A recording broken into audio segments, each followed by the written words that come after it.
Welcome, everybody, to the March NOMA meeting. I am your co-chair, along with Matt Goldenberg, who has made a power grab and become the co-chair with me. Actually, very grateful that he's taking on a lot of the responsibility and the duties that befall the chair of NOMA. We have a great evening lined up. We're going to talk about state housing laws and the way they will impact our community, and specifically neighborhoods like NOMA. You've probably heard a lot of the numbers flying around: SB 9, SB 10, SB 1123, AB 1740, all this stuff. And it's hard to keep track of, and there's a lot of information. So we thought it would be great to get some of the experts to help walk us through how these laws are going to impact us, how the city is going to implement them. So tonight we have our state assembly member, Rick Zbur, will be here, and he'll kick us off along with his field rep, Robbie Steinberg. From the city of Santa Monica, we have the Community Development Director, Jing Yeo, and we have Ross Fehrman, and we have Planning Commissioner Chair Josh Hamilton. So an all-star lineup. At the very end, we have our bylaws vote and board vote, but that'll just be for board members. So this is great. We've got almost 70 people already here, and we appreciate all of you being here. Robbie, do we have the assembly member yet? I didn't want to interrupt you, but I just wanted to ask, we have some sort of little extra security on the assembly devices, and it's asking for a passcode. The assembly member is trying to log in. I'm looking. I have the meeting ID. Anyone else knows about the password? Let me see. Because I know you sent me all the details, and it didn't. I don't know of a password, but I created an invite email and it doesn't even have a password attached to it. I don't believe there is a password. No one's had to use one.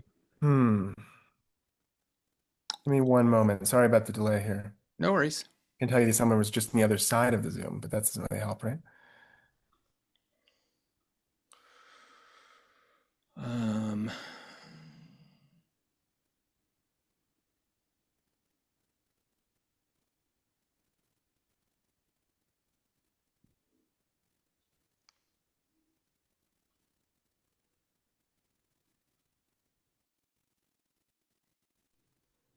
Robbie, are we 100% sure he has the right Zoom link?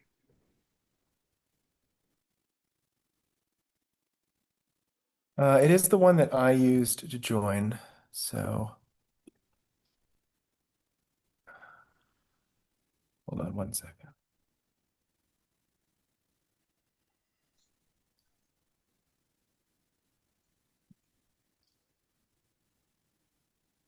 I do see like a meeting ID. He just joined, Bruce, as it started with an A, asm.zbur, if you want to find him on your list. Searching. Got him. You made it. Okay, well, while we're figuring that out, I can just do a quick introduction. Yeah. I've met a lot of folks here in different capacities, but it's great to see everybody. My name is Robbie Steinberg. I'm the Assemblymember's field representative for Santa Monica. I also had the wonderful privilege of growing up on 17th and Georgina. So you may have seen me, and speaking of ways I've met folks, walking around with a white golden retriever and my mom. And I did go to Franklin as well, and it's now a real pleasure to get to be back in Santa Monica in this capacity, working for our assembly member. And hopefully that is a good transition to the assembly member. Are you there? There he is. I am. It wasn't allowing me to unmute. Hello, everyone. How are you? Sorry about the technical difficulties. Sorry for you. No worries. We're so glad you're here. And just so everybody knows, the Assembly member is going to do a little recap of what he and the Assembly have been up to lately, and looking forward what some of the upcoming objectives and bills are. And then we will definitely have a time for a Q&A after that. So take it away. Well, thank you, everyone. Thank you for having me today. I know it's been, I think, about a year since I've been with you all, so thank you for welcoming me onto your Zoom tonight. So for those of you who I haven't met before, I'm Rick Zbur. I'm the Assembly member that represents the 51st District, which includes Universal City on the Valley side, and then on the LA side of the Hollywood Hills, it runs roughly from Griffith Park all the way out to Santa Monica, and I have most of the area in between. You know, this year we are having another challenging year in the legislature. We're facing a very deep budget deficit that we're actually having to look at how to plug. So, you know, many of the things, and much of that is caused by cuts in funding from the federal government, and in both in terms of Medi-Cal funding, education cuts, and then having to deal with the wildfires and the fact that the federal government has not stepped up to assist us here in California. So that's compounding what was already a difficult situation. And so we have some difficult decisions to make as we move ahead. I thought what I'd do is just talk a little bit about sort of my two key bills from last year, so you know the successes that we had. We did pass and have signed into law about 11 bills, but the two that I spent the most time on was the California Film and TV Jobs Act, which was probably my key bill last year. It was a heavy lift, but it really worked with the governor to expand the tax credit program. As you know, we had states like Georgia and Canada and other states that had much more competitive tax credit programs, luring our jobs away.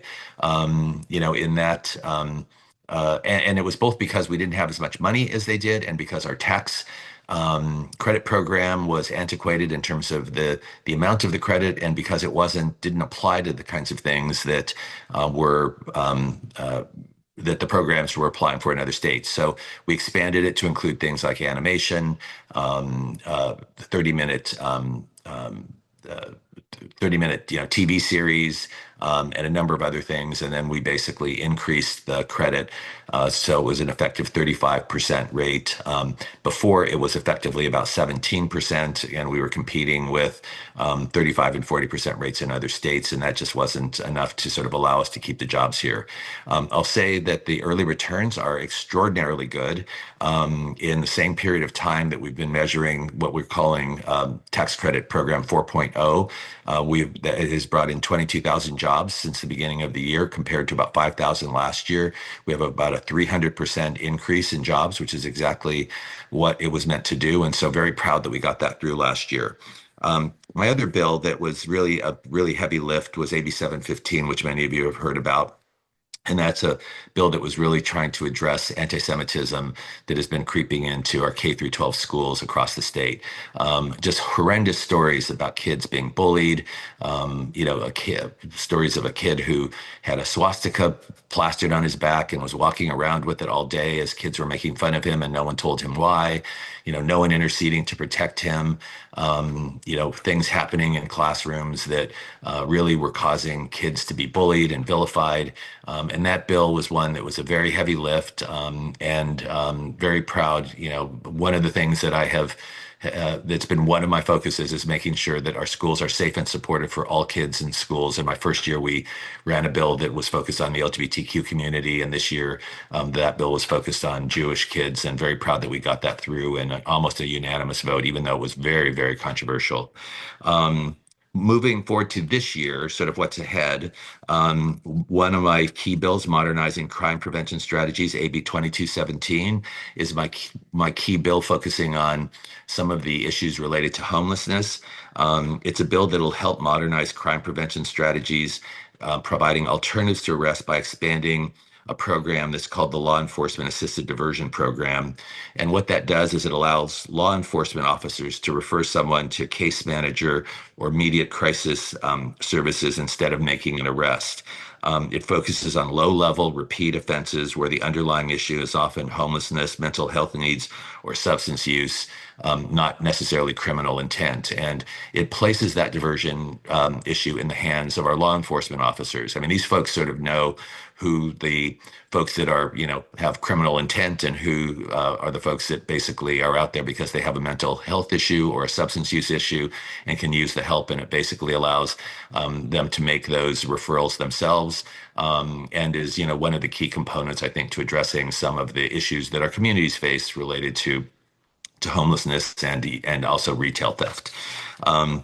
Another bill that we've introduced this year is AB 2383. It's a bill that focuses on trying to make sure that we're keeping our electric rates affordable. I know that one of the things I hear from my constituents all the time, whether you're an Edison customer or you live in LADWP, is that our electric rates are just skyrocketing.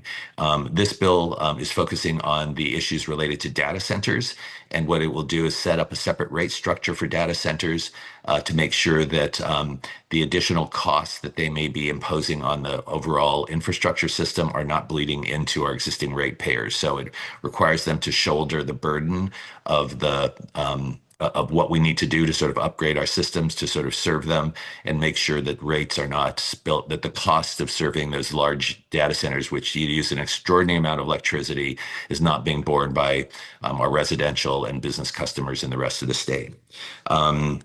Next bill, which is probably the one that has been the most popular and talked about. I just had an interview with a press aide from Politico, is the AB 1609, the Right to Human Customer Service Act. Many of you have probably experienced cases where you've been placed on hold for long periods of time, sometimes hours, not getting the help that you need. Often what's happening also with sort of the greater implementation of AI is that basically we've got AI bots both being used in both telephonic customer service platforms as well as online customer service platforms. Essentially what the bill says is that, and it's not intended to completely ban AI. I mean, there are cases where AI can help serve people more efficiently, but there are also cases where you have a complicated issue and you need to speak to a human being, and you shouldn't have to be in a do loop or wait for hours in order to get to a human being. So basically what the bill says is that if you're on a telephonic customer service platform, that the call has to be answered promptly. You can't be put on hold for more than 5 minutes. If you request a human customer service agent, that you need to be connected within a 5-minute period of time.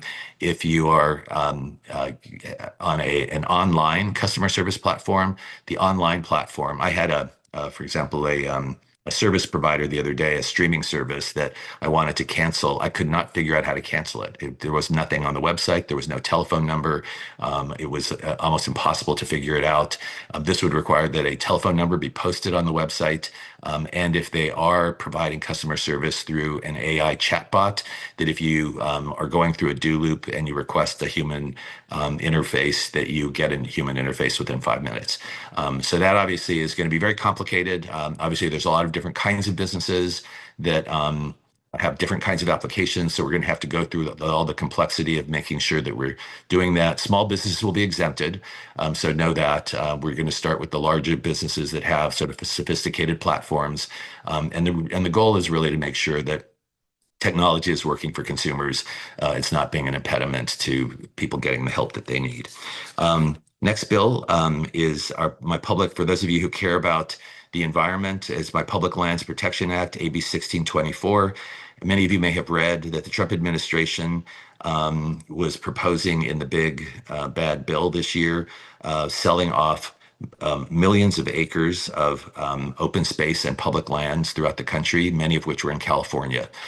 This bill, what it would do is it would actually place a California open space or conservation zoning designation on federal land so that essentially, if it will provide if Trump tries to sell these lands, it will provide a disincentive to sale, and if it is sold, it will require that these lands have to go through California land use, zoning, and entitlement processes to do something other than keeping it in open space. It doesn't mean you can't do something with the land, but it will result in at least there being some level of California protection on these lands if they're sold.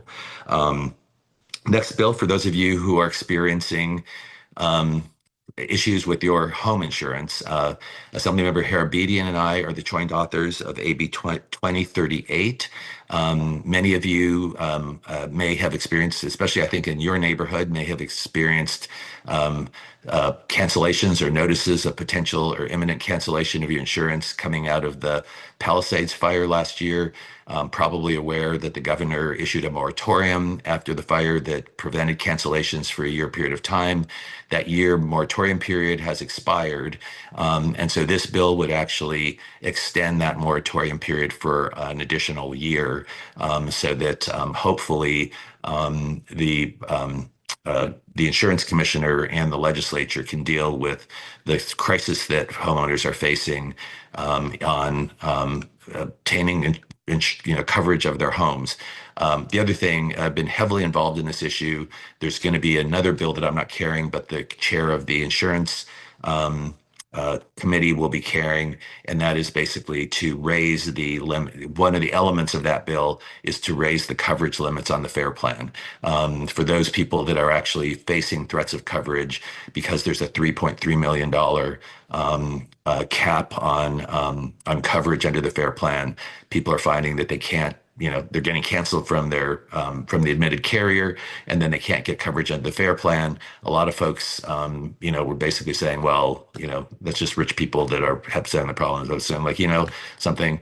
If people cannot insure their homes, we are in that they can't sell their homes, they can't finance their homes, and people should have a right to have their homes covered. And so I think the current proposal is that we would increase that cap from 3.3 million to $5 million. So that's something that Assemblymember Calderon is carrying, and I just want you to know it was a big part of raising that as part of a package of things she's doing in a reform bill for the FAIR plan.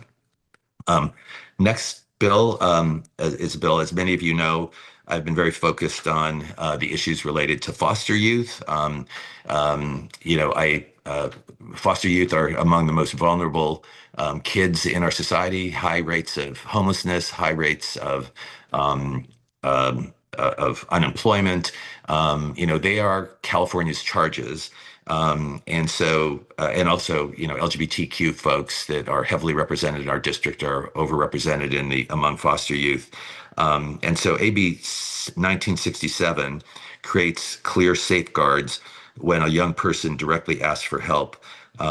Child welfare agencies must act promptly, not weeks later. What often happens is that these kids are placed in an adoptive home or a foster home, and then once they're placed there, when they're having problems, they are just sort of dumped in the foster home. And this requires that if they ask for help, that they get it. It also fixes a critical gap for young adults who have exited foster care.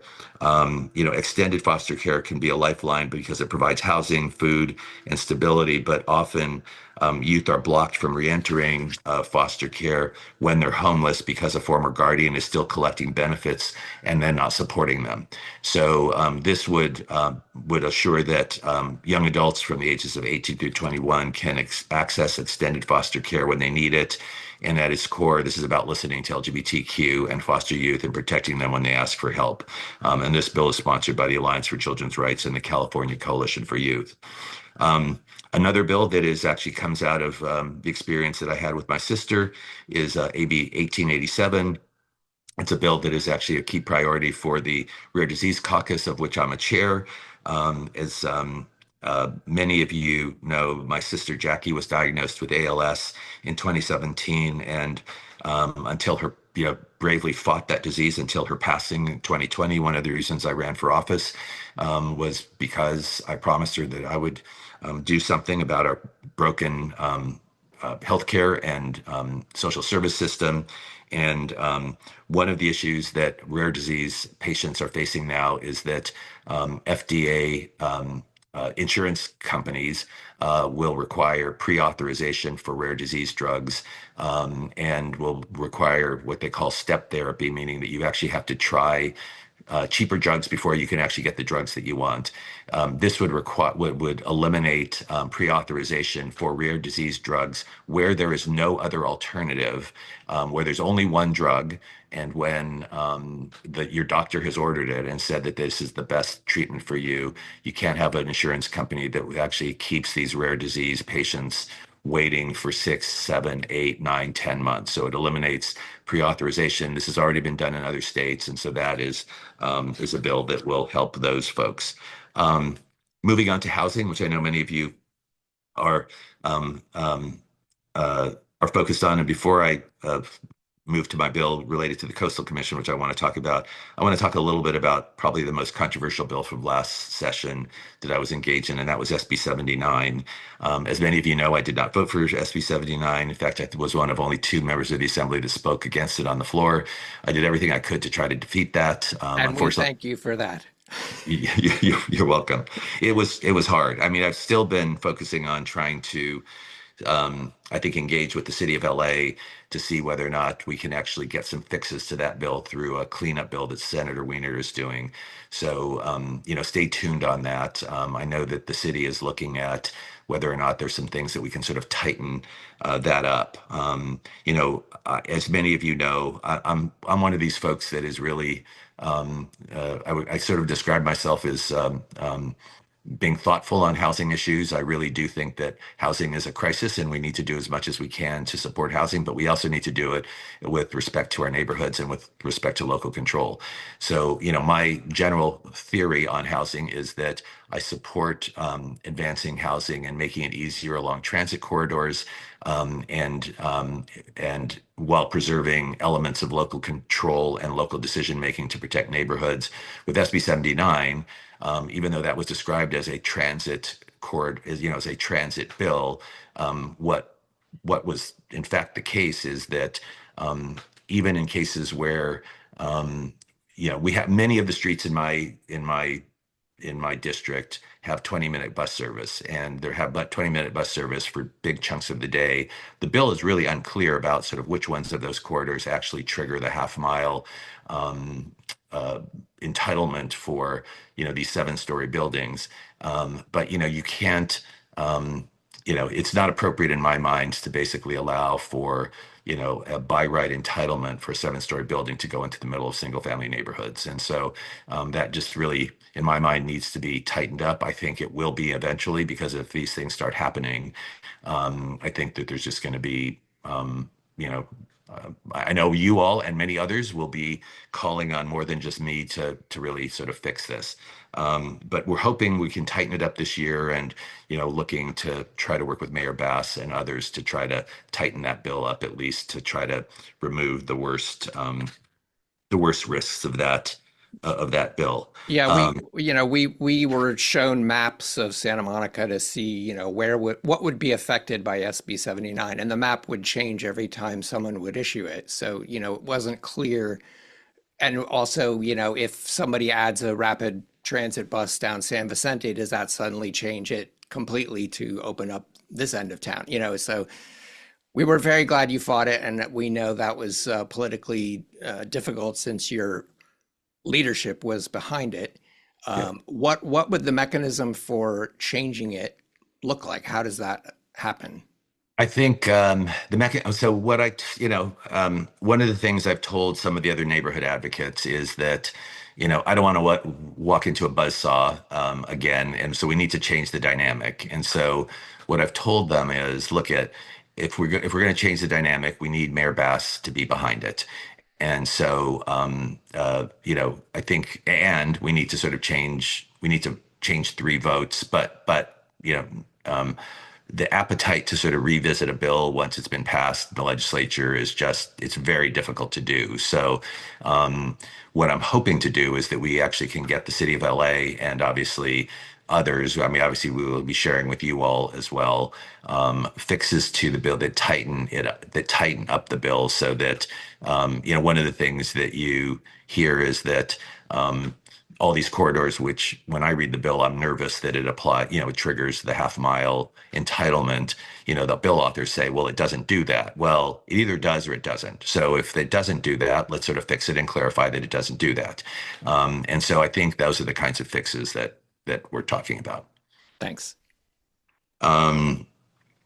Next, getting to my coastal permitting bill.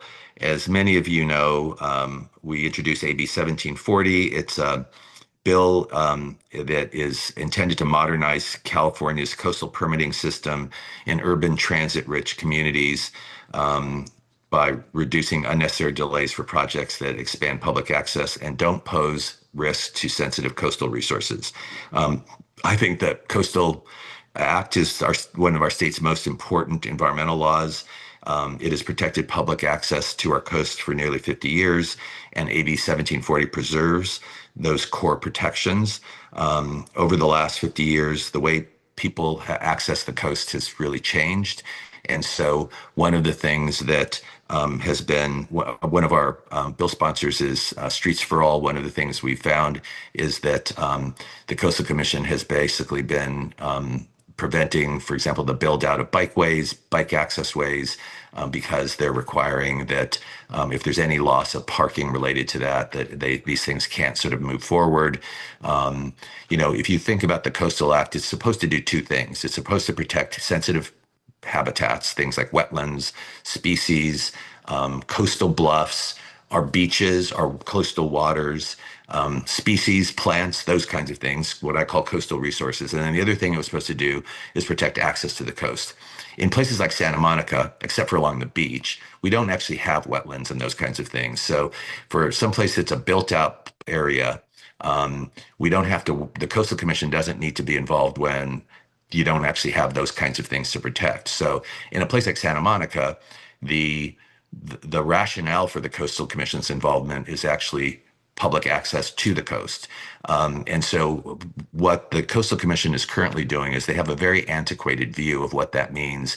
And so what they're basically doing is requiring roadway improvements and preventing things like bikeways because they want to protect parking rather than sort of reinforcing and allowing cities that have actually invested in transit and recognizing that transit and bike and pedestrian access is public access within the coastal zone. So the result of that is in a place like Second Street Promenade, you have businesses that want to do something like change a retail establishment to a restaurant establishment. And so what that does is it triggers a coastal development permit requirement where they actually have to go through and do traffic studies, parking studies, and demonstrations on intensification of use that can take 1 to 2 years in order to just do a simple remodel or renovation. I got involved in a matter that was on the pier where the pier wanted to, the attendance on the pier has been way down. They wanted to just change about a 1,000 square foot building from an office space to, I think it was a milkshake stand. And the Coastal Commission said that was an intensification of use and wanted to trigger a year and a half of basically studies for them to do that. And in the end, interceded on behalf of the folks at the pier, and they actually shortened that process. But, these are the kinds of things where, a city like Santa Monica, especially coming out of the fire where we actually have our, our business corridors that are, so depressed at this point, there's not a reason to basically require these things when we've got transit and built out bike lanes. So the bill is pretty narrow. It applies to areas that apply for it. And you have to have an it will create urban mobility zones in the coastal zone. You actually have to have bus or transit service at certain frequencies, and you actually have to have bike infrastructure built out and climate action plans in place. And those portions that actually have transit access for a limited number of things, which would include conversions of existing buildings. Let me get the list. things like bikeway improvements, pedestrian enhancements, things that enhance bike and pedestrian movement, remodels of buildings, temporary events under small, limited amounts of time, and housing would basically be transferred back to the city for authority. We will be doing things like protecting parking at the beach itself. So we won't, the bill, it's a little bit vague right now, but the bill will be clear that we're not going to be able to take parking out at the beach and along parking that's required for beach access. But, parking that's related to, for example, Second Street Promenade and other parts of the city, that would not be trigger coastal oversight. So that's pretty much what the bill does, and I can give you a lot of examples of sort of how the Coastal Commission has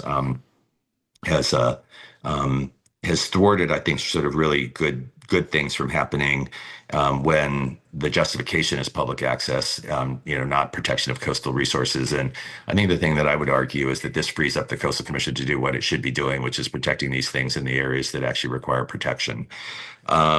I think, could I just Sure. could we drill down on that one a little bit? Sure. So one of the concerns is, it seems like the state is trying to undermine the Coastal Commission a little bit, and that this bill may erode their authority further. And when we see something like Abundant Housing LA being a co-sponsor of the bill, and then you're also saying, Coastal Commission will have hands off. It just raises a lot of alarms that it's going to open up development right along the beach. And, we're going to end up with buildings like the thing at Wilshire and Ocean, where it's, way out of scale and was built before the Coastal Commission protected us from monstrosities. So is there anything in this bill that will prevent developers from building beyond local zoning, or is that addressed at all in this bill? So the only thing that's allowed under the bill is actually development that's actually compliant with local zoning and general plans. So, anything that is not compliant and would require you to go back to the city for additional authorization under the city code would not be covered. So it's housing that's already would be compliant with the local requirements. And then one of the other things that was kind of surprising to residents was that the city of Santa Monica is a co-sponsor of the bill, and yet we never saw any public discussion of it. City council didn't take a vote on it. And, it has this imprimatur that here's this coastal community that is behind it. And I'm not sure that that's actually true. And I'm wondering, how did Santa Monica become a co-sponsor of the bill? Like, what was the process of that? So Santa Monica and Streets for All and Abundant Housing together had been working on addressing, I think, some of the concerns that had been raised in Santa Monica from, a host of things, and, brought us the bill, obviously. And but that's not an unusual thing. I mean, I think I've sponsored a bill, at least one bill every year that Santa Monica has been a sponsor of. And generally, that's not something that's brought to the city council for some kind of formal approval. I assume the city staff consults with the elected officials when they do that. But you'll remember in year one, I had the bill that allowed people to move from second floor units that were rent stabilized into first floor units.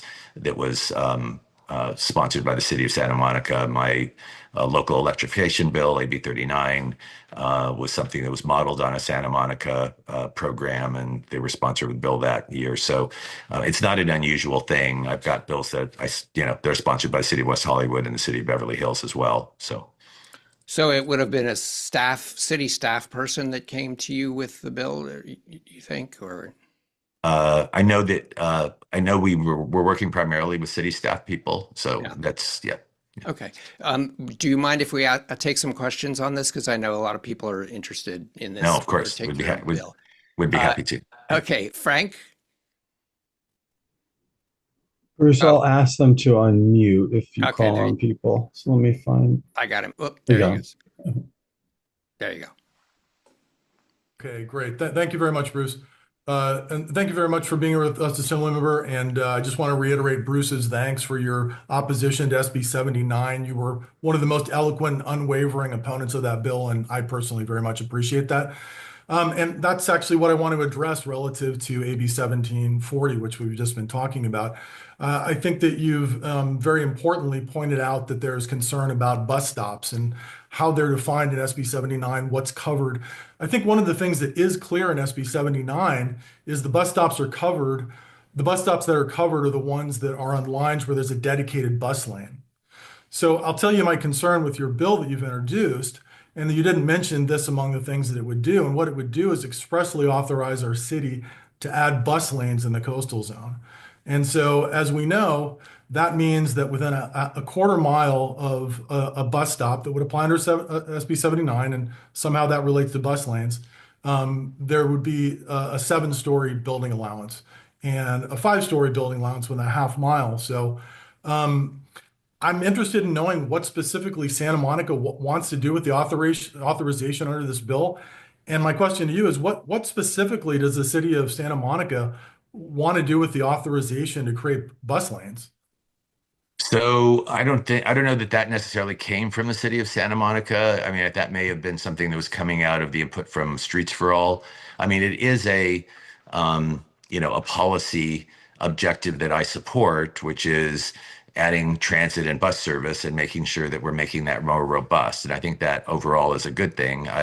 One of the reasons why I was so nervous about SB 79 was because of, the comment that you're raising right now. And I told people that, one of the impacts of 79 was going to be that it was going to result in people being opposed to expansion of transit and bus service. But I don't know that there's anything specific I don't know of anything that's specific around bus lanes that the city of Santa Monica wants to do, but it would be in line with the philosophy of the bill, which is basically doing things to make non single passenger vehicle travel continuing to further that, because it's consistent with our climate goals in the city and in the state and in the region. Well, I think I would say in response to that, in light of the fact that adding a bus lane is frankly very likely to trigger an SB 79 stop, I'm very concerned about that, and I'm very concerned about the lack of clarity as to what the city wants to do with that. Does it want a dedicated bus lane on Lincoln, which is the end of where the coastal zone comes up? Does it want it on 4th Street? There are single-family neighborhoods, especially right around Lincoln, south of Pico. And I'm concerned, I think others are concerned, and I would ask that there be greater clarity around that specific provision of your bill, because as I read your bill, that's my greatest concern. Okay, it's good. That's good to know, and we'll focus on that. I don't know that there's anything specific that Santa Monica wants. I mean, I think I'll say, we've got several folks that are part of the sponsor coalition, and it is from a policy perspective, it would make sense that as we're trying to enhance bike and pedestrian travel, that we're also enhancing, trying to enhance transit use as well as as part of a climate strategy. So, but I'm going to keep that in mind and see if there's anything we can do in the bill. So, thank you, Frank. Okay, well, I guess what I would say is that I know that our majority of our city council did formally support SB 79. So what they might want, unfortunately, with the bus lane is to have an SB 79 bus stop. So that I'll stop there. That's my concern. Thank you. Great. Thanks, Frank. Nikki? I'm trying to there you go. Unmuted. Okay. Yeah. Thank you for being here with us tonight. I am also concerned about this bill. I certainly would not support it. And so I'm disturbed that my city has been declared to have sponsored it. And without a hearing, without any analysis, this isn't like a minor thing. This has the ability to turn the entire coastal zone into an SB 79 area. And so I felt that this lacked some transparency and democratic process. So of course I picked up the phone and I called your staff, and this was back on February 13th, and asked how this came about. And I was referred to your Sacramento staff, whom I spoke with. And they said it did not come from our staff, that it came from our city lobbyist, SYASL, and that they are considered by your office to be the representative of our city, and that they brought it to you, I guess maybe with these other folks, but not the city, but our paid lobbyist brought it to you. And so I started asking, and she said that that was just representative of the city, and that's how it works, that our lobbyist gets to speak for us. So I started asking for more details, and she said I would need to put it in an email, which I did, and I have yet to receive a response from anyone in your staff. And so what I think we as Santa Monicans who are being claimed to have sponsored this are entitled to, and this was when you were approached, by whom and how, who at SYASL was on working on the bill, which staff members, which city council members, and copies of whatever written evidence there is of our formal sponsorship. And so what I'm hoping that you can do is either tell us why nobody has responded to multiple emails, also through your staff portal and a voicemail, with this information, and if you could instruct them to respond either here in this meeting or respond to my email after this, please. Yeah, we'll get a response to you. Do you we'll look for it. It would have come from you. Yes. Yeah. It was from me to Sheila, but can you that's, you don't have any more information on that now for us? No, I mean it's a typical it is typical that every city that we work with that's in our area has a representative in Sacramento that is someone that we work with and that represents the city. That is not an unusual thing. That is, someone who reports through whatever the reporting structure is with the city. It's we've worked with them and perhaps others. I just don't know. I don't have all those details because I'm not in all those meetings. But we'll respond to your inquiry. Great, thank you Do you very mind? much. Do you mind if I just jump in for 1 second? I just wanted to add that as one of the staff members, that the city of Santa Monica does adopt a legislative agenda as a council. That's something they've done for years. And then if something fits into that legislative agenda, the staff is empowered to support or sponsor that. Right, but if they're coming to this claiming that it's because it enhances bike lanes, while at the same time, Streets for All or Abundant Housing is coming to it because it's going to turn the entire Santa Monica coastal zone into an SB 79 zone, that doesn't fit into there. And even if it did fit into there, it's a massive land use change that fundamentally impacts the city of Santa Monica and deserves more than just a yes from our paid lobbyist who hasn't ever spoken to any of us or received feedback. And when we did the SB 79 endorsement, the vast majority of everybody signing up to speak and who sent in letters opposed it. And our council was one of 2 in the entire state who supported it. So I think it's not unfair to say that they are not consistent with the feelings of our state and the vast majority of our city who cares about this. Thank you. Thanks. Thank you. Apologies for interrupting. I just was trying to clarify that for the larger audience because I know there were some questions about how that process worked with our staff. Yeah. And unfortunately, we're already getting low on our time here and have other guests waiting to speak. Heather, jump in. Oops, I pressed your unmute and then you moved somewhere else. Where are you? My God, you're not even on this page anymore. I gave her permission to unmute, so she should be able to. Hi, can you hear me now? Yeah, now we hear you. Okay. Assemblymember Zbur, thank you so much for being here with us. My name is Heather. There. I know that I just found you. I was looking for you. So there. Okay, nice to see you. I wanted to just ask some questions about the kind of housing element of things. I know that some of the area that the Coastal Commission has typically covered is a renters area in the Wilmot neighborhood that has a lot of, it's an R3 neighborhood and there's a lot of rent controlled units. And I know that there's been some concern about what it means, for them just to sort of remove that layer of protection, especially given all of the new state housing laws that have come into effect and just how kind of desirable that area is going to be for development. And I just wondered if you've thought about, any way to kind of include any additional protections for renters for rent-controlled renters in this bill, even though, all you're doing is sort of reverting back to local control, but still that has been a layer of protection. Yeah. So one of the things, just to be frank, the answer is one of the issues with the Coastal Commission is that they actually don't have authority over enhancing housing policy. I mean, they have responsibility over housing in order to protect either public access or to protect, coastal resources. But for example, they would not have the authority to do something in order to protect rent stabilization. So, I mean, that's just they would require an amendment to the Coastal Act, and that was something that was really heavily fought over, I guess, I don't remember exactly when it was, but the Coastal Commission at one point had some authority over housing, and it was taken away by the legislature. So, I guess the thing that I would sort of say is what the bill does is that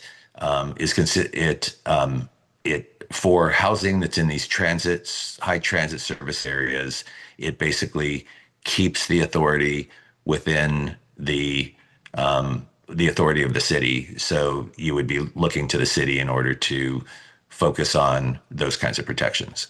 And there's no way to just kind of, though, incorporate a little bit more, since you're pulling it back and it is a state level bill, to just build some of those into the bill.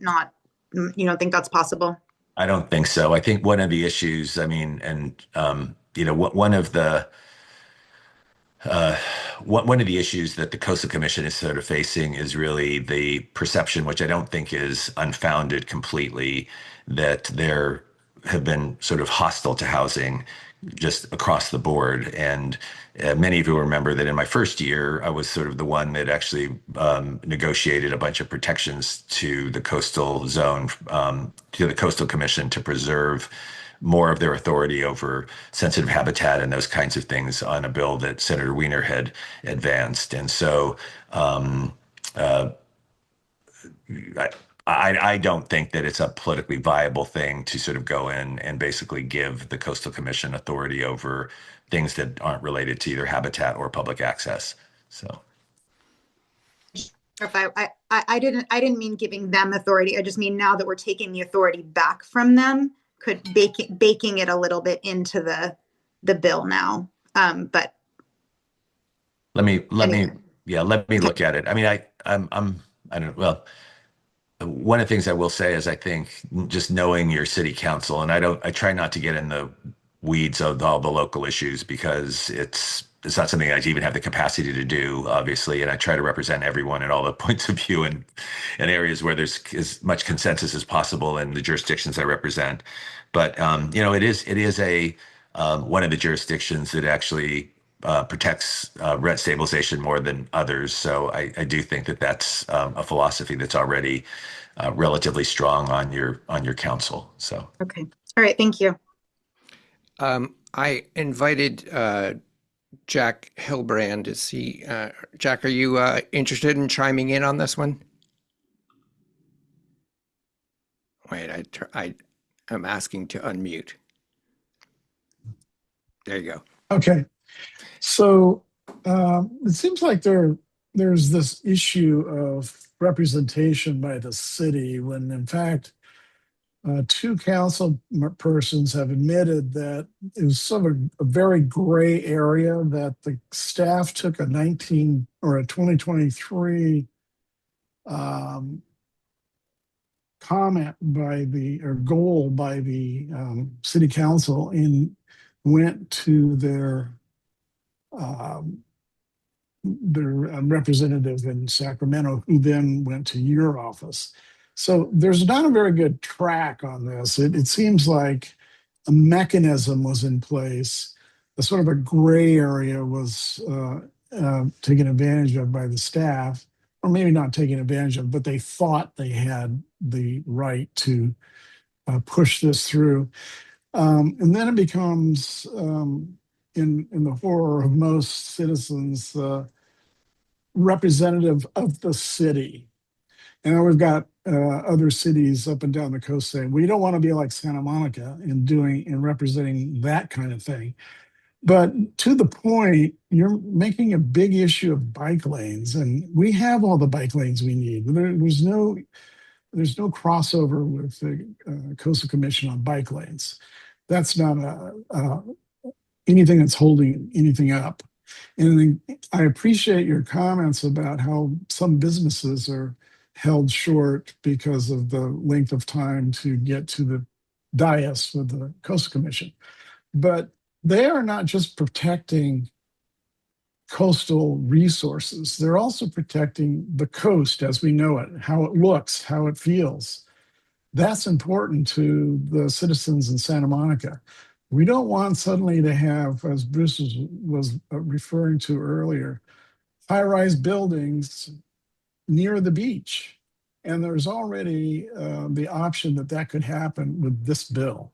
The association with SB 79 is one of the clear examples, but the city doesn't have the right to make these decisions just because they have a transit approval within the bill.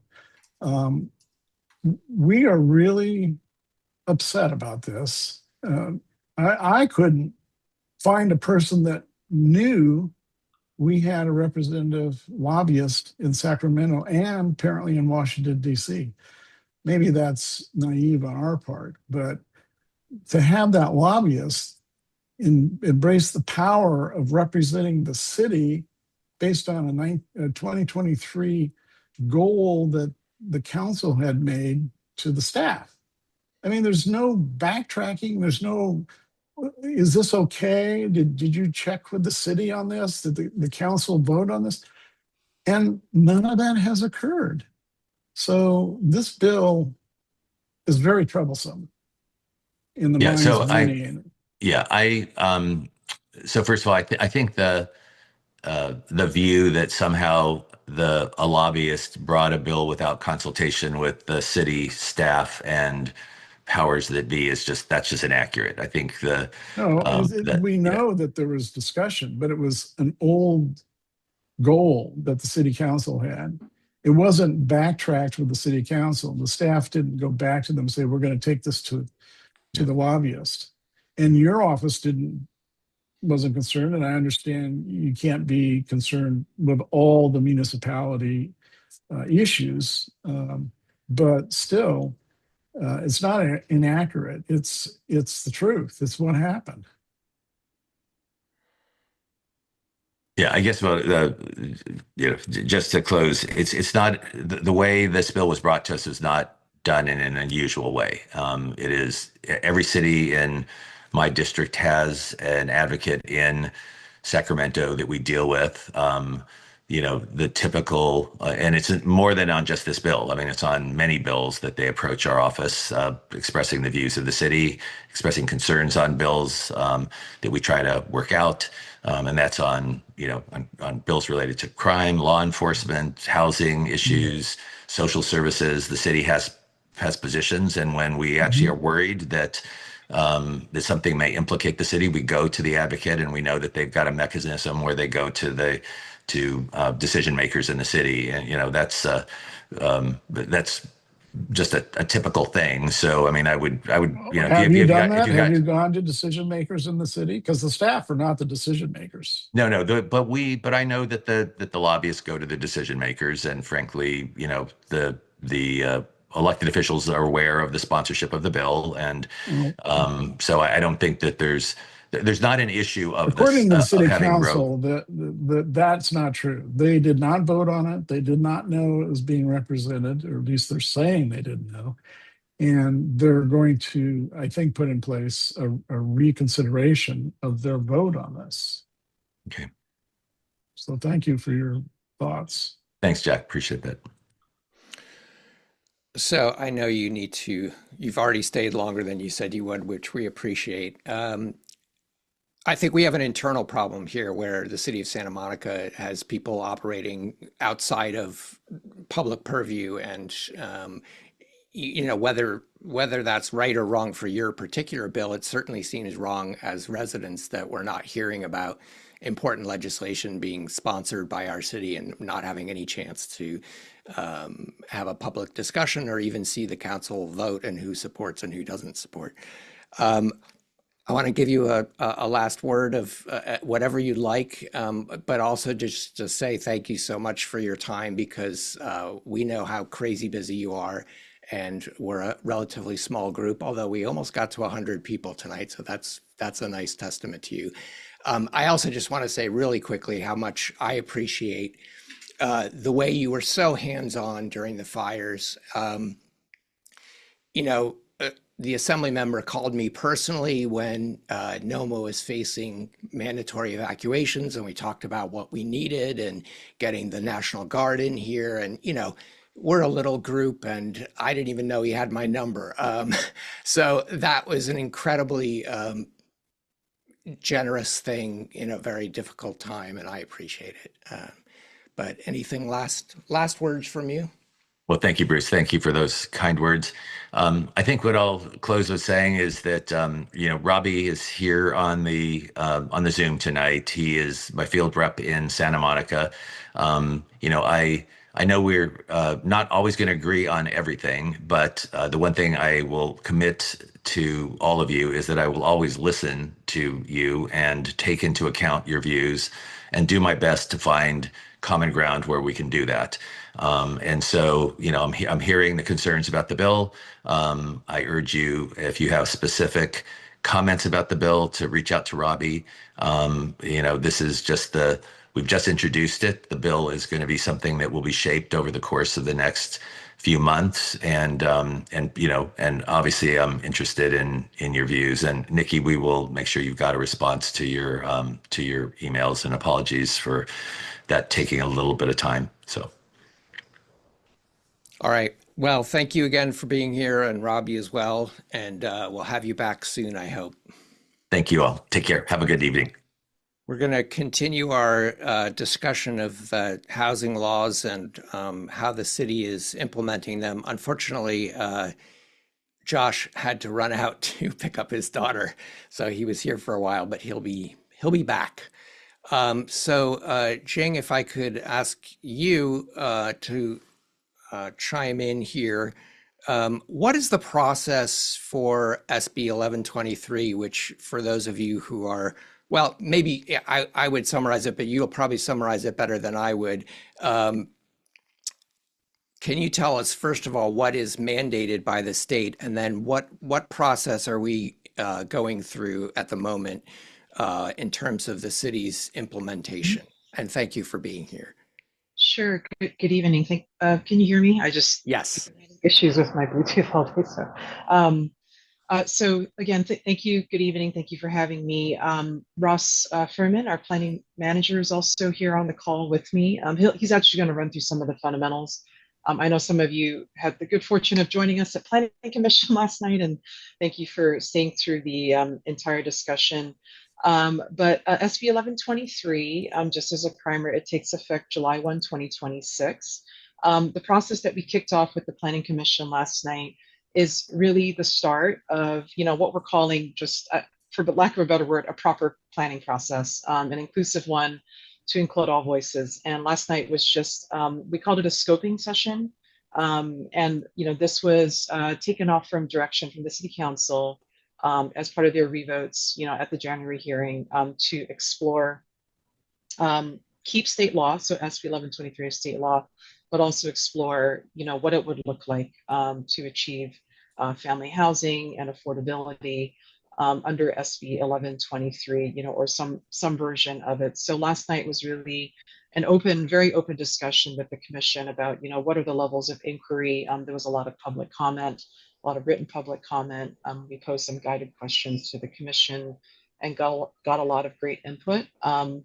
I think what may be helpful for everybody's benefit, since this is our first visit to NOMA, Ross has made the rounds with every neighborhood group. I think due to scheduling issues, You are our last one. And I think it'd be helpful for Ross to run through kind of a abbreviated version of last night's presentation, just so everybody is up to speed on, what the law is, what it allows. And, I always think that's helpful just as a foundation setting piece. And then we can get into kind of, the process that we're under, and happy to answer questions. So Ross, Great. can I turn it over to you?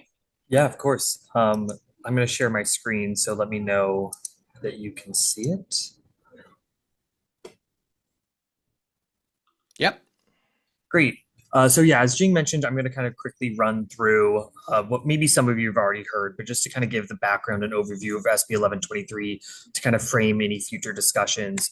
But first, I wanted to start out by kind of explaining, why are we now talking about the state law that's already in effect? Ultimately, on January 13th of this year, Council gave direction to staff to explore trade-offs that would include staying within state law and also exploring what increased development standards might mean to produce greater family housing or more affordable housing or increased participation in our affordable housing trust fund contributions and more affordable home ownership. So that is kind of what is being tasked to staff and the commission and the community in general to kind of start exploring, but to kind of just lay the foundation of what is SB 1123, what has to happen under state law is what I'll go into next. So SB 1123, which amended the Starter Home Revitalization Act, was signed by the governor into law in September of 2024, and it became effective actually July of last year. So we've actually already been living with 1123 for the last 8 months essentially. This builds, SB 1123 builds off a prior state law that really only at that point applied to multi-unit zones, which allowed the subdivision of a parcel up to 10 parcels and could also result in a development up to 10 units. And it required a local jurisdiction to approve or deny a project within 60 days. What 1123 did is essentially take that existing law with some additional amendments and now applies it to single unit residential zones. So that would be, NOMA would very much be one of our largest R1 districts. And I do want to say, as I go through these next slides, the evolution of SB 1123 continues to evolve.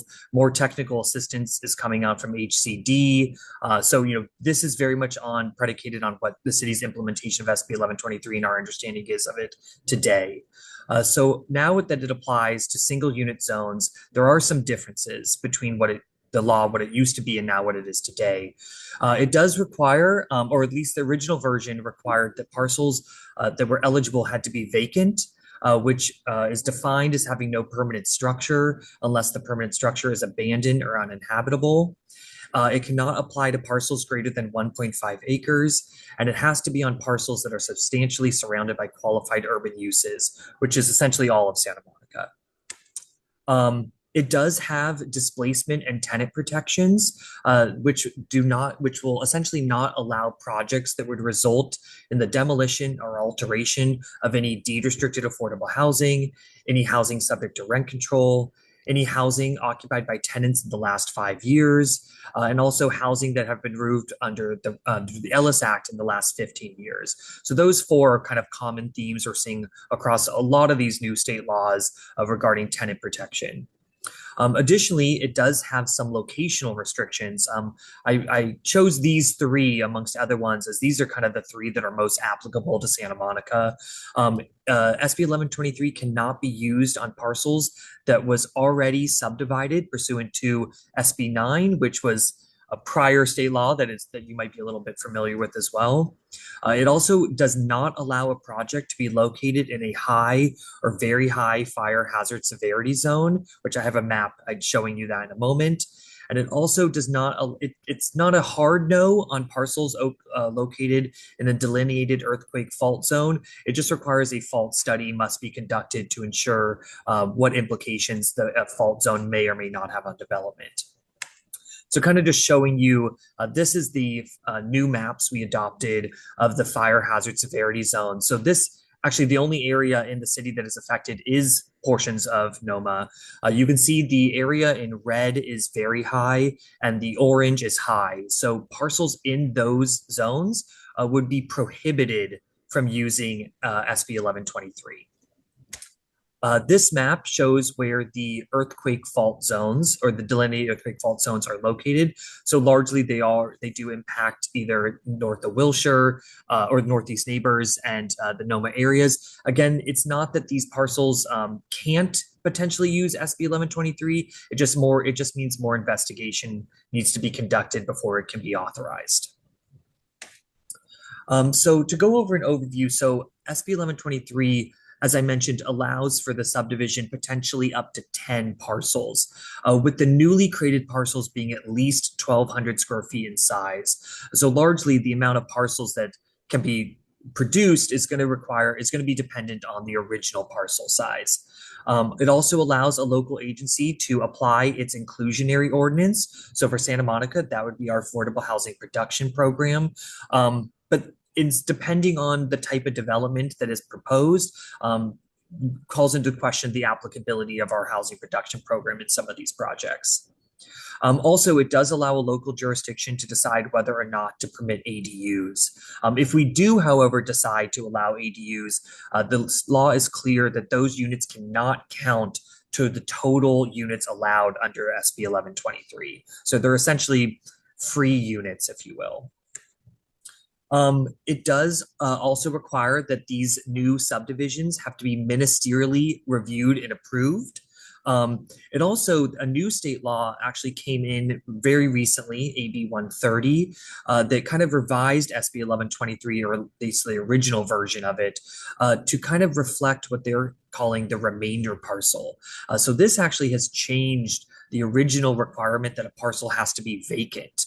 This now allows that if there is an existing structure on a parcel, during the subdivision, that unit can be on its own parcel, and it would not it would not count to the maximum 10 units that are allowed. So essentially, if you have a large enough parcel with a house on it, you could essentially make one remainder parcel and up to 10 other parcels, resulting in 11.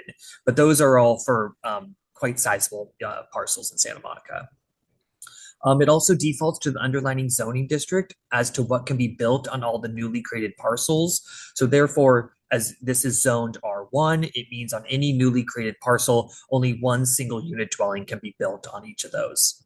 And additionally, the types of subdivisions that are allowed, while there are more than the two I have listed, these are probably the most common two that we would see in Santa Monica.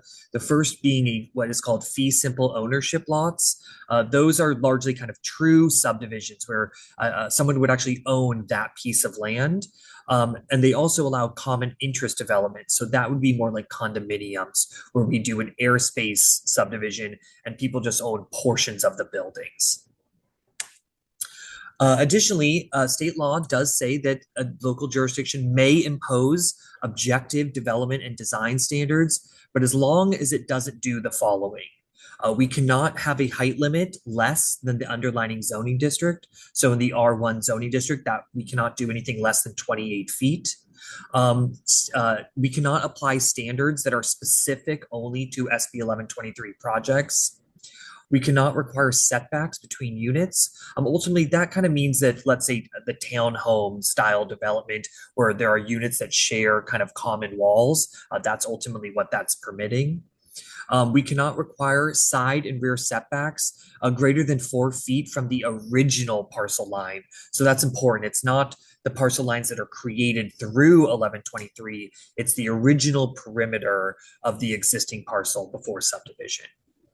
It also does not allow us to require parking within 1/2 mile of high quality transit. I have a map on the next slide to show how that will affect NOMA. But outside 1/2 mile, we can only require one parking space per parcel. And the parking that may be required we cannot require it to be enclosed or covered. We also have to allow up to, depending on the number of units that are proposed, either a 1.0 FAR or floor area ratio for 3 to 7 units, and up to a 1.25 for 8 to 10 units. FAR is essentially translates into how big the development can be. And I have a chart later on to kind of calculate those into actual square footages. And then amongst all of the units that are produced through this state law, they cannot have an average floor area that exceeds 1,750 square feet of habitable space. Habitable space is specifically defined in the state law, and it does differ from FAR. For example, garages and carports and parking spaces do not count towards habitable square footage, but they do sometimes count towards FAR. So there's a little bit of a difference in both of those size thresholds.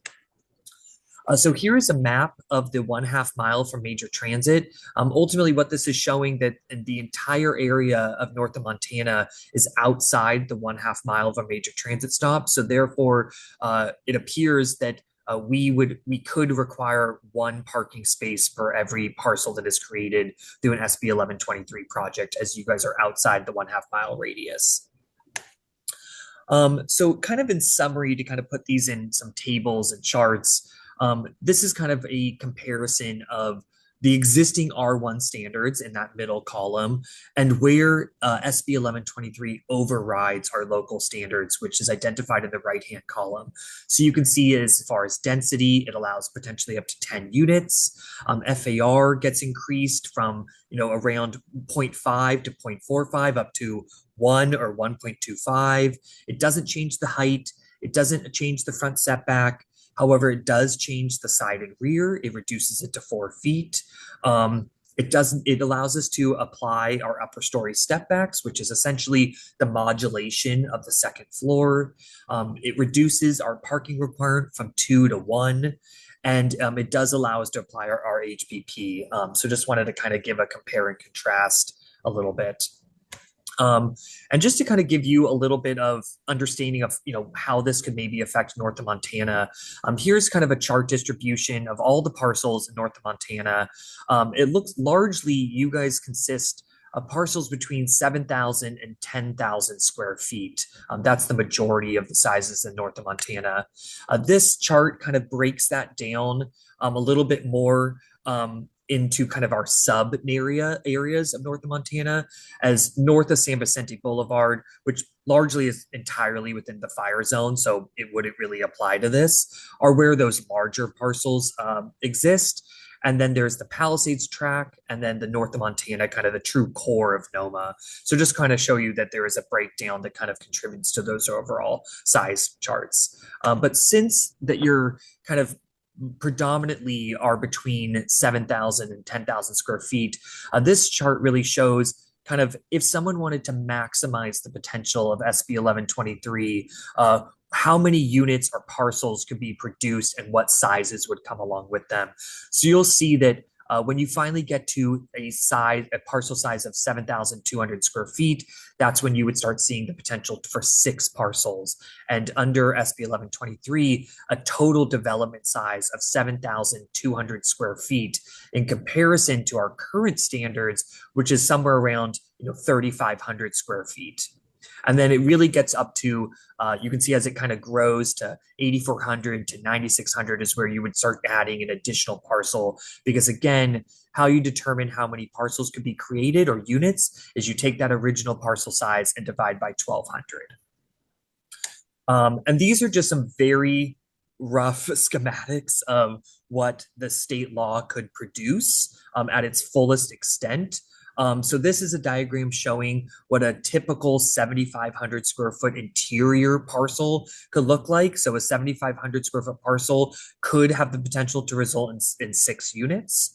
So you can kind of see these are kind of townhome styles with parking for the front parcels being taken from the street, and then from the alley would be access through a drive aisle to the rear 4. And this is what you could see on kind of where someone's really trying to max out 1123. But in order to do so, they would have to have a 12,000 square foot parcel in order to really see the kind of fullest extent of the law. So here's just an example. And truly, when you get to this many units, if you kind of aren't located on a corner or you don't have an alley, it would be pretty tough to do this many units, given it would just be hard to provide access for parking to all of the units, but I guess maybe potentially not impossible. And then lastly, as Jing kind of mentioned, last night we went to Planning Commission pursuant to Council's direction to kind of really kick off this process with a scoping study session for the Planning Commission and the public to kind of weigh in on their thoughts on how we should approach this work effort. And ultimately, what we are proposing, through this process is, the formation of a technical working group that can be comprised of residents, developers, architects, planning commissioners, and any interested parties. We will be conducting feasibility analysis to see how affordability considerations can be implemented through 1123. We will be doing conceptual designs to see, okay, well, if we need a little bit more height, what would that look like? And ultimately concluding in additional study sessions with the Planning Commission and at all phases incorporating as much public outreach as possible. This anticipated timeline was what we presented to Planning Commission. It's just a very, very rough guide to kind of just set some goals to hit. But by no means in Council's direction, there was no timeline provided. So this could very be subject to change. But with that, I'll kind of conclude my presentation and let you guys ask any questions to Jing and myself. Well, thank you for explaining all that, Ross, and for No the problem. thoroughness and for adopting it to NOMA specifically. It's all super alarming and I think depressing in some ways because, we value the character of our neighborhood so much and have invested in it, and it just feels like a giant developer giveaway. That's not your problem. And, the state has mandated this. So sadly, there is not much we can do about it. What is just astonishing to us, though, is that the city council is asking the planning commission to consider going beyond what is being mandated here.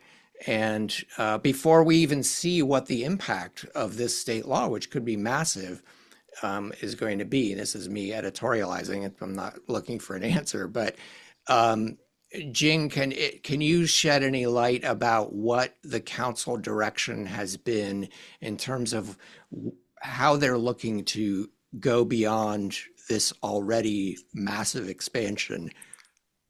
Yeah, so the council direction really gave, I think, the planning commission really wide discretion, breadth of study. They really, the direction from the council was absolutely do state law, but explore what does it mean, to achieve these goals. And that was kind of the crux of the discussion at the planning commission last night, was help us understand the goals. And I think one thing that I think came out of the discussion was this notion of ownership. And it's something that has been, it was a question that was asked, why isn't more, why aren't more condos, or ownership opportunities, of different kinds?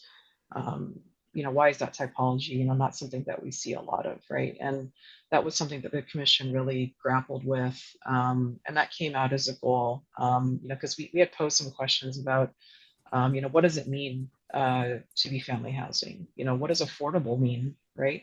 There's deed restricted. It could be something else. It seems like it's relative. So I view this process as not the council's directing the commission to do anything other than to study, what are the ways to achieve this? And certainly the commission had a really, really good debate and, on different considerations. They talked about timing, about, hey, does this make more sense to sort of see the effect of this? I think a lot of the commissioners made that comment, we don't really understand the effect of this. Is it more appropriate to look at this, in the context of the loose and the 7th cycle housing element, right? Which will sort of kick off maybe mid 27, I think is when, we expect the RENA process to start with SCAG, and ultimately, by 2029, October 2029 will be when we have to adopt a new housing element. It's helpful to understand, although it feels far away, it's not that far away, in terms of the lifetime of these planning processes. So I think we took all that in, and as Ross showed on that process, the kind of like months we put there, that's how we work as planners. We just put forward, kind of helps us think like, here's where it goes. But really, the city council did not impose a timeline, on this, and they certainly didn't put arms around the, what the commission could come back with. It's fully within the purview of the planning commission to take in, all of the input and ultimately make a recommendation. But before we even get there, there's the full intention here. Last night truly was just, it wasn't really even a study session. It was like, we called it scoping. Like, let's just talk about what are the levels of inquiry. And, certainly there was discussion around like, should we even proceed, down this road to look at it. And ultimately the commission did vote to move ahead with a study, but, certainly, and I've shared this with, some of you, is nobody is presupposing an outcome whatsoever. This is really an opportunity to make sure that all voices are heard. Everyone is welcome to join, this working committee. It is not at all just exclusive to, people involved in development, what have you. That's never how we have formed our working groups. Absolutely anybody is welcome. And it's actually makes for really healthy understanding and debate, actually, in talking through these issues. Great, thank you. I think Josh is back. I'm going to ask him to, whoops, now he moved. There he is. Ask to unmute. Josh, are you there? He's on the screen. Hello, hello. Maybe he just left it open, but he's not actually there. I think one of the things that's really confusing to me anyway is this a question of affordability. I think that if these expansions included actual affordable units, you would get so much more support. We understand that that's a huge deficit in our community and in our state. But it seems like the word affordable is sort of being bandied around like, well, a $2 million condo is more affordable than a $5 million house, right? But it's not actually creating affordable units for people who are working in Santa Monica and unable to live here. And I hope that as the discussion moves forward, this is me just, again, spouting, but is that true affordability will become part of the discussion, because that's what we need. And developers are never going to build it if they don't have to. It doesn't pencil out as well. It doesn't make them as much money. So if we're going to give this all away, it feels to me like at least a percentage of it should be truly affordable. I have a bunch of hands up. I'm going to, let me just be sure Josh isn't there again. No. Heather, what do you got? Hi, I just wanted to make a point because thank you guys for being here again and helping us understand what's going on. I just wanted to clarify for everybody, because it wasn't really clear from the presentation, that really any parcel can be subject to SB 1123 as long as it didn't have a tenant in it in the last 5 years. And maybe there's like one other thing having to do with Ellis Act or something, but even if there is a structure, it can just be demolished. Any structure can just be demolished and it becomes available for 1123 immediately. And so I just want people to know that, because there's been a lot of confusion and people think that, well, if there's a structure on it, then it's sort of safe from that, but it's not true. So I just wanted to clarify that for when. Thank you. Okay. Matt. Thanks, Bruce, and thanks, Jing and Ross, for being here. I actually attended the planning meeting last night. It was illuminating. I encourage everyone to do it. You can get free validation on the parking structure.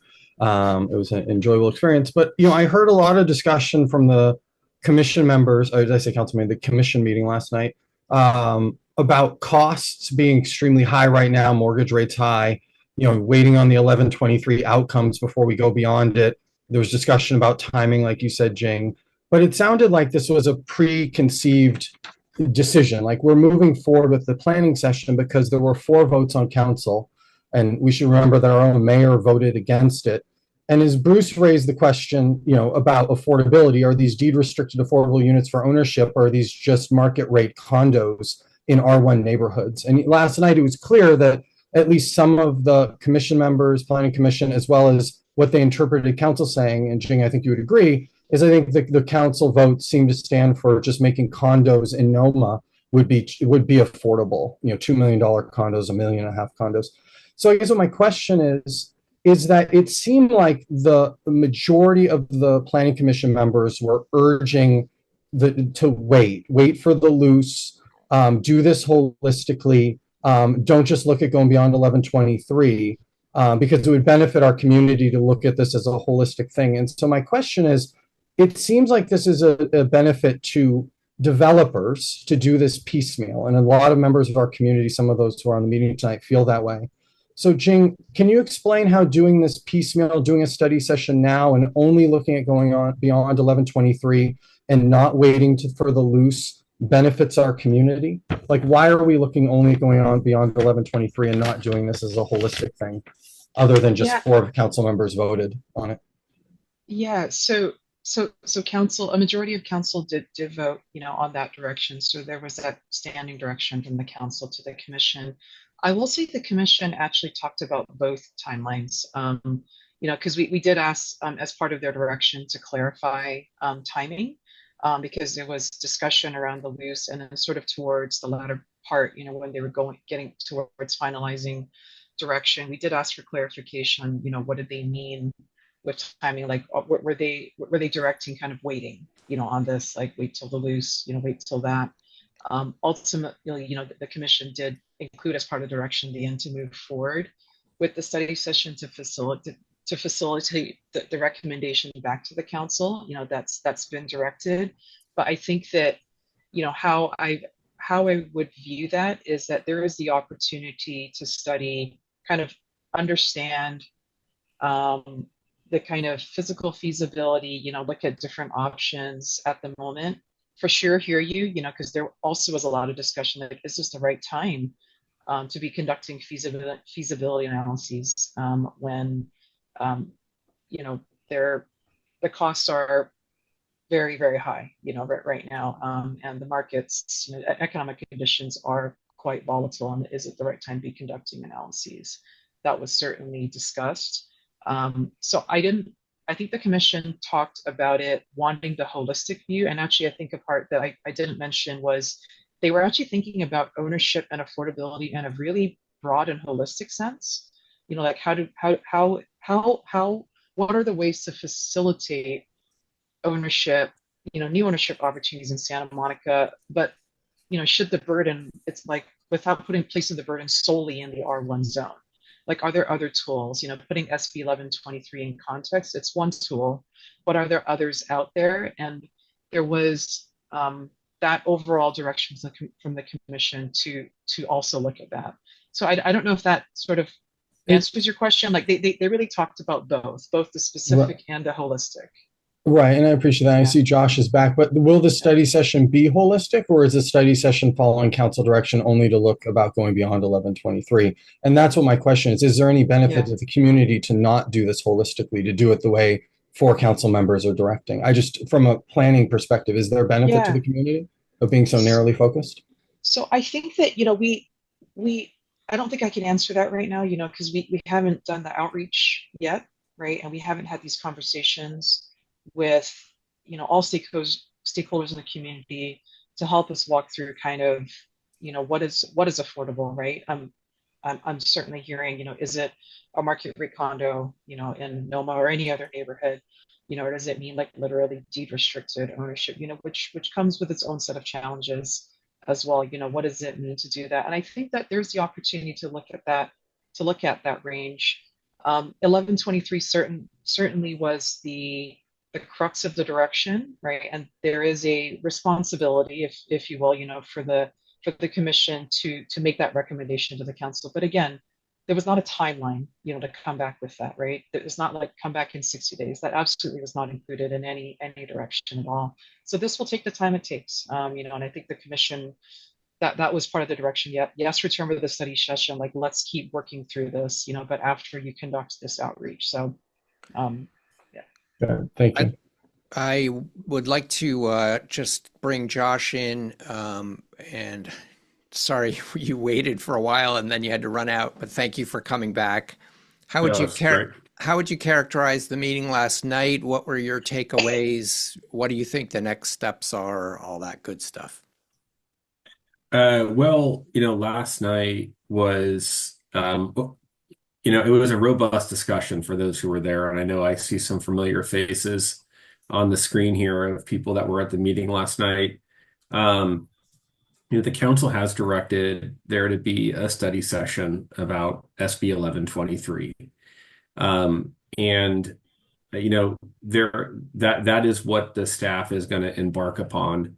But I think it was a good discussion because what we were able to do is, the study is going to be organized around SB 1123, but a lot of the discussion was trying to impress upon staff and other stakeholders that while we're talking about 1123, there's a lot of other tools in the toolbox here to build affordable for sale housing that isn't just dependent on 1123. And putting all of that for sale affordable housing in R1 districts.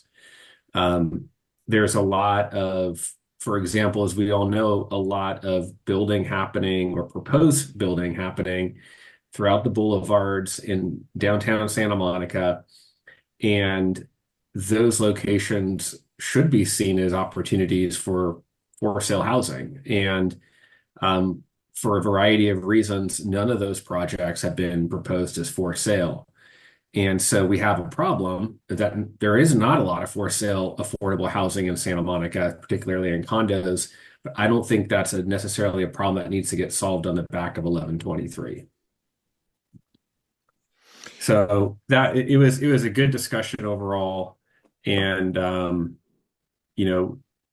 my personal opinion is that it should take a very, kind of a holistic approach. And we have inflection points in the life of the city where we all come together about, big items that happen every 20 years or so. And one of that is the general plan happening in 2030. There's a housing element update happening in 2029. There's loose happening in 2030. Each of those have a very long ramp up period to them. And, 18 months or so in planning. And, my feeling is that if we really are going to try to solve this problem holistically, that it should be rolled into the discussion about, around the general plan update and things like that. Okay, great. Thank you. Bunch of questions. Let me start with Frank and then Harriet and Stan and then Eve. Thank you very much, Bruce. Thank you for being here, Josh, and thank you for the staff for being here too.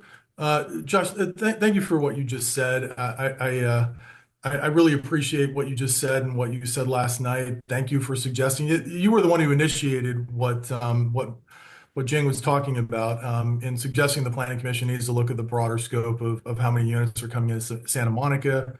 The consideration needs to be given to the bigger picture. And so I know you won't, but please don't let up on this, and please educate the residents why you think this is the right way to go about this. I think you're right on track with that. So thank you. Okay. A question for staff.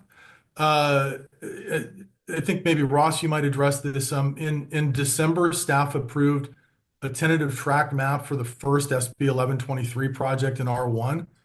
And the plans for that subdivision have 8 driveways that span 2 sides of a corner, 13,500 square foot property. There was 1 driveway for the single family home that was there before the developer demolished that home. I think most people would be shocked to learn that staff approved a plan for development with so many driveways. So Ross, could you, you told Commissioner Reese last night that you have to authorize a driveway per parcel. You have to authorize a driveway per parcel for the parcel subdivided under 1123. Would you please cite and explain the city's regulations of driveways that would allow so many more driveways for an SB 1123 project that would be allowed for an R1 lot of the total equivalent size that wasn't subdivided under SB 1123? And are you of the position that SB 1123 state law requires you to approve a driveway for every subdivided parcel? I know that was a long question, but Commissioner Reese was kind of freaked out about this. I am too. I'll try to hit on all of that. So you are correct. We currently the city only has one SB 1123 project approved in the R1 zone. That project is proposing to subdivide the one original parcel up to 8 individual parcels, which is ultimately why you are now seeing so many more driveways. With essentially what SB 1123 does through a fee simple subdivision is it creates individual lots. And because also SB 1123 requires there to be one parking spot on each parcel, you ultimately need to allow access for each of those new individual parcels. So that is why you are seeing so many new driveways, and why, some of that is also because it's a corner lot. And we ultimately can't prohibit, access to a parcel, to provide parking. So that is the real reason. I think Commissioner Reese, suggested for us to look at ways to minimize those parkings, such as potentially shared driveways, maybe not requiring parking was thrown out there. So I think those are things that staff can explore, how to better consolidate driveways. But ultimately, that is why you were seeing that development have so many more curb cuts, is because there are now going to be 8 individual parcels. Yeah, thanks, Ross. So have you talked with HCD about this? Have you gotten guidance on the specific point about needing to require access to each parking spot with an individual driveway to access each individual parking spot? We have not discussed with HCD, but that is what our kind of code would require. It's what city code would require.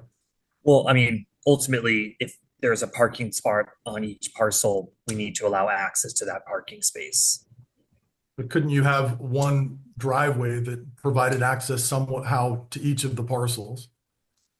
It's potential. Ultimately, we are kind of constrained on how much we can design an applicant's project for them as well. Some of this is kind of very much on how they've decided to subdivide their parcel. But currently our code doesn't have standards to consolidate driveways. Right, and I guess that's my concern, is that there is nothing in city code that even really contemplates parcels this small. I mean, it doesn't seem as if we're doing anything that's really even subject to city code, which doesn't contemplate parcels that are smaller than 50 by 100 in R1. That is correct. I mean, SB 1123 has overridden our minimum parcel size, and we can also not enact any development standards that are specific to SB 1123 projects either. Right.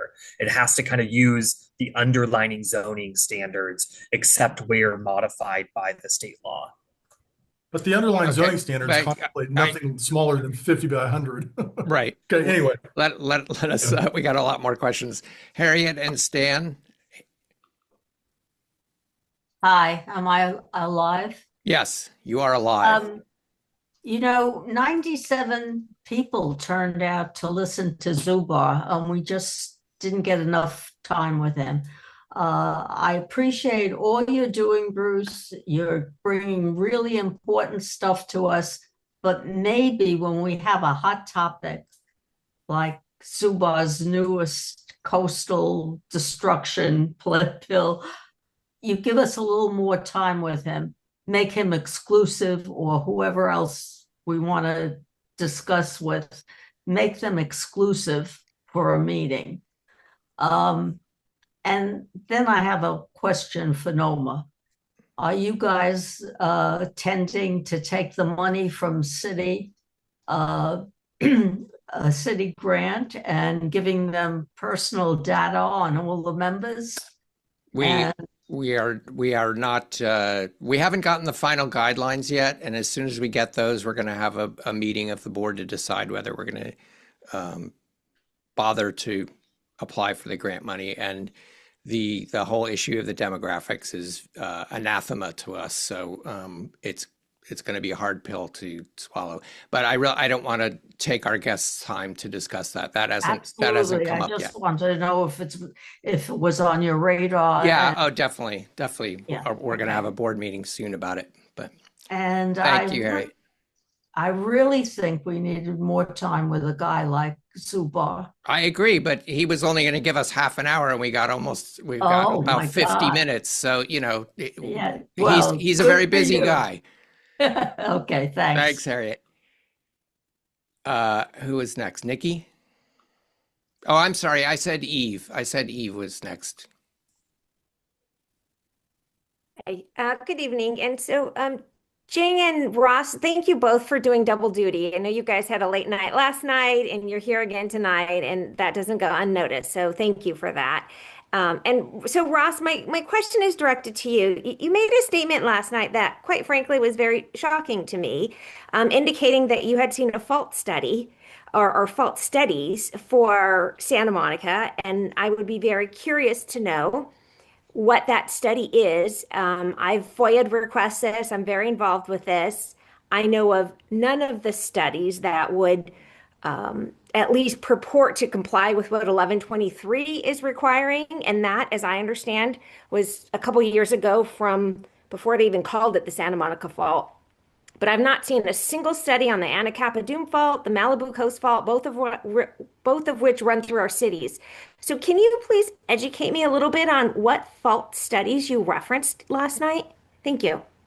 Yeah, so part of an application submittal, if the parcel's located in one of these delineated earthquake fault zones, we require them to submit a fault study for their specific parcel that can come to a conclusion as to, is that fault active? I don't have it all in front of me, so I don't want to necessarily quote it, but can definitely provide it to you if you would like to view that, as it is part of the public application package. But ultimately, what that fault study concludes is if there are any risks or if there's any development standards that need to be applied to the development of the project. And all I was referencing is in those individual fault studies I've seen for these projects alone, there has not been evidence in those studies that would require special standards be placed on these individual parcels. So yes, there has not been a full study on every fault in the city, just the individual parcels, and to see if there's any evidence of recent, I guess, movement, for lack of a better term. Okay, so if I can just make clear. So what you were referencing were specific individual parcels that did their seismic study. You weren't actually talking about a fault study. So it is called a fault study, at least that is the document referred to us, but yes, they are specific to the individual parcels. Okay, and the city has no plans to do any fault studies on the 3 faults that run under where we live. Is that an accurate statement? I'm not able to answer that question. I'm not sure if there's any other departments pursuing that. Okay, thank you.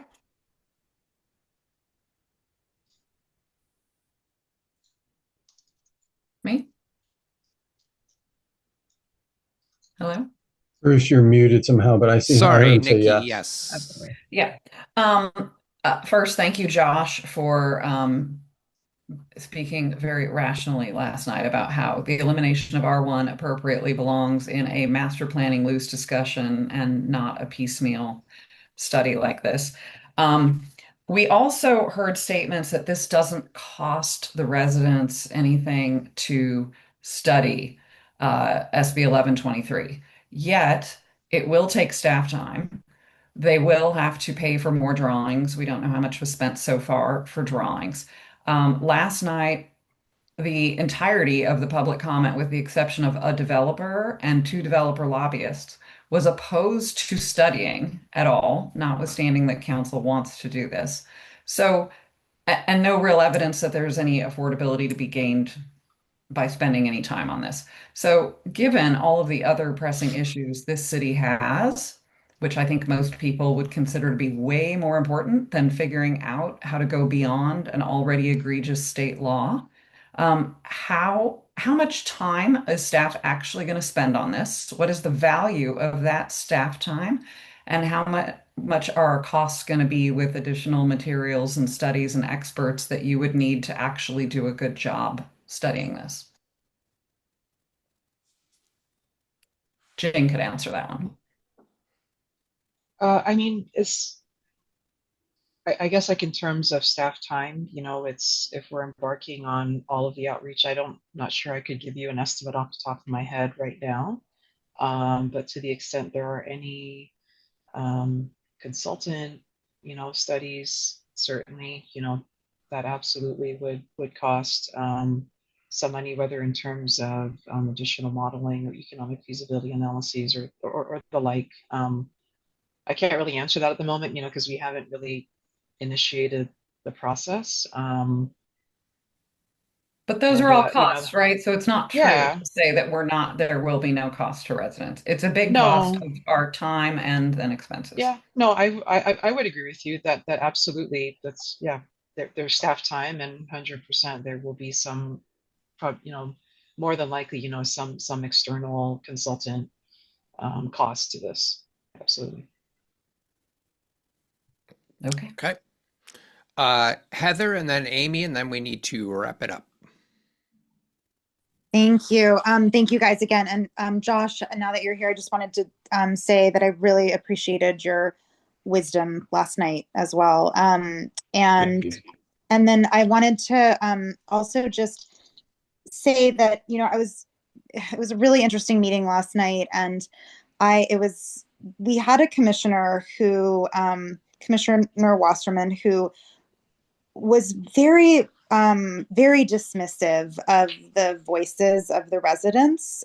He basically said that even though so many of us showed up and so many of us wrote in, that we didn't really speak for,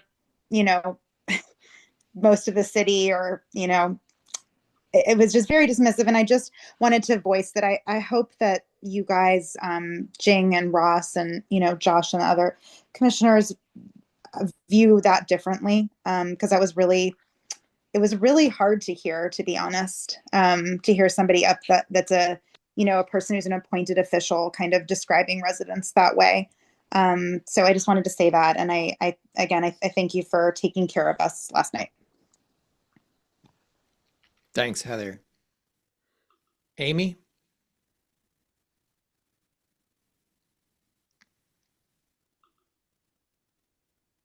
I've pressed the ask to unmute. You have to unmute. Yeah, there you go. There it is. Thank you so much. Sure.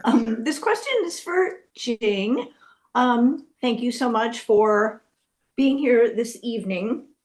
My question is to shift gears a little bit. I'm hearing a lot about a neighborhood resource officer or something similarly titled to help manage municipal code 8.100, which is tenant protections during construction. And I'm kind of dubious about that because the primary tasks are within CDD, planning, code enforcement, and building and safety. And somehow, since the inception of the regulation, there's been no compliance, and that causes harm to residents. So I'd really like to be able to meet with you and get into the weeds on this, but can you kind of help residents like myself try to square this problem?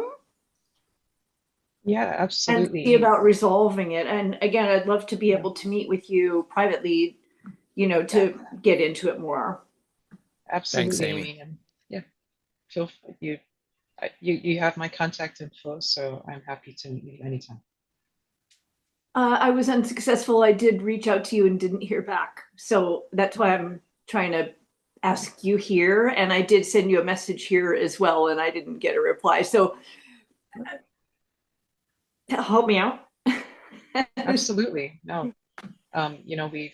We talked, I think, for a couple hours at the Ocean Park Association meeting. So please, yeah, absolutely. I'm happy to meet.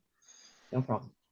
Okay. It's just something that a lot of residents are finding where they're getting harm and that there's no compliance and then there's no help. So that code enforcement doesn't enforce it, building and safety is really apathetic about it, planning doesn't seem to be considering it. And so we're left with nothing and no recourse of any kind. All right. Thank you, Amy. We need to wrap up here. I want to thank Jing and Josh and Ross very much for staying late and for bringing your expertise this evening. And we will definitely be following this closely. We welcome you back anytime.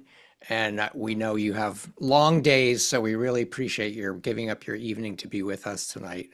And best of luck. Thank you. Happy so to be much. here. It's great joining Thank you you. so much for having us. Bye. All right, gang. We have a little bit of board business that we need to do. Before I dismiss everybody, though, do consider becoming an actual member of NOMA, which means a dues-paying member. Many people think they're members because they show up to our meetings, but that's actually not true. And we really depend on your membership dollars to make all of this work. So if you're not sure or you don't know how long it's been since you were an official member, reach out. We can tell you. It's only $30 a year, but it really means a lot to us. So please consider becoming a member. There are other levels too. If you want to be, more heroic, do feel free to do that. With that, I will bid you good evening, and we're just going to keep our board at this point. And thank you all so much for coming.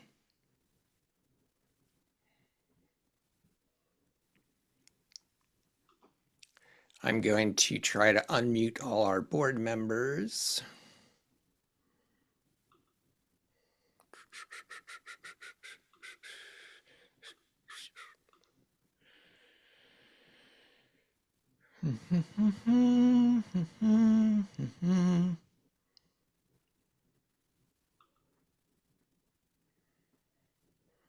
Still a few people. It looks like there's a number of people that are not board members that are I'm working on it. I'm going to move some people to the waiting room who aren't board members because they might have left their computers on and taken a bathroom break. Got bored.